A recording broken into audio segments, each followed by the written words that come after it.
kita dapati para ulama mazhab sendiri dari Imam Malik, Imam Syafi'i, Imam Ahmad bin Hanbal, Imam Abu Hanifah semuanya melarang untuk bertaklid kepada mereka ya. Karena tidak seorang pun dari mereka yang menguasai dalil secara sempurna ya. Tidak semua dari mereka yang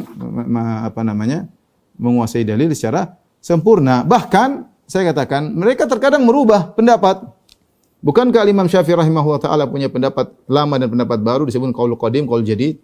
Ada berubah pendapat.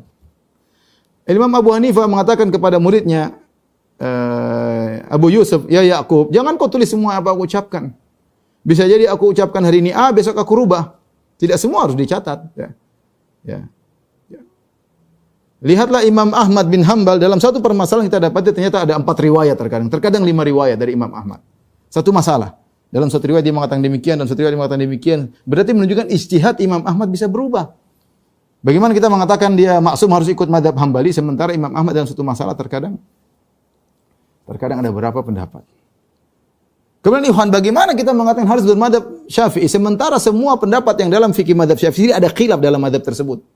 Dalam satu masalah terkadang dalam mazhab Syafi'i ada khilaf, 2 pendapat, 3 pendapat. Dan kita mau taklid yang mana? Dalam mazhab Syafi'i terkadang ada 3 pendapat dalam satu permasalahan. Tadi aja kita sudah baca. Bagaimana kasus orang awam? Imam Nawawi tadi nukil berkata A, berkata B. Bagaimana kalau berkata A, berkata B? Semuanya bukan pendapat Imam Syafi'i, tapi pendapat pengikut mazhab Syafi'i dan mereka sendiri khilaf. Kemudian Imam Nawawi merojihkan pendapat yang benar tidak wajib bermazhab. Gimana kemudian? Jadi maksudnya untuk mengatakan wajib bermazhab sulit ya. Kemudian bagaimana praktek imam itu sendiri? Lihat imam-imam sendiri mereka tidak merasa wajib bermadzhab. Lihat, Imam Abu Hanifah punya murid ya. Di antaranya Muhammad bin Hasan Asy-Syaibani. Muhammad bin Hasan Asy-Syaibani punya murid namanya Imam Syafi'i. Ternyata Imam Syafi'i tidak bermadzhab Hanafi.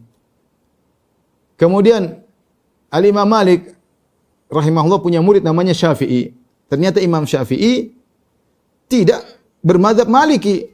Oleh karena sudah kita bacakan bagaimana meninggalnya Imam Syafi'i ketika seorang ulama madzhab Maliki bernama Ashhab yang dia berdoa agar Imam Syafi'i cepat meninggal dunia. Dia mengatakan, "Ya Allahumma amit Syafi'i."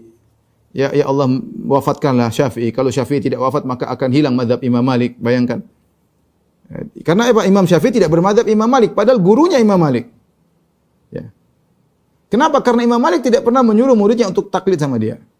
Imam Syafi'i punya murid namanya Imam Ahmad. Apakah Imam Ahmad pasti bermadzhab Syafi'i? Jawabannya tidak. Imam Ahmad ternyata punya madzhab sendiri. Kenapa? Karena Imam Syafi'i tidak pernah mengajarkan Imam Ahmad untuk bertaklid kepada dirinya. Ya, ini menunjukkan bahwasanya ikhwan dan akhwat yang dirahmati Allah Subhanahu wa taala, praktek para imam sendiri mereka tidak bertaklid dalam mazhab tertentu.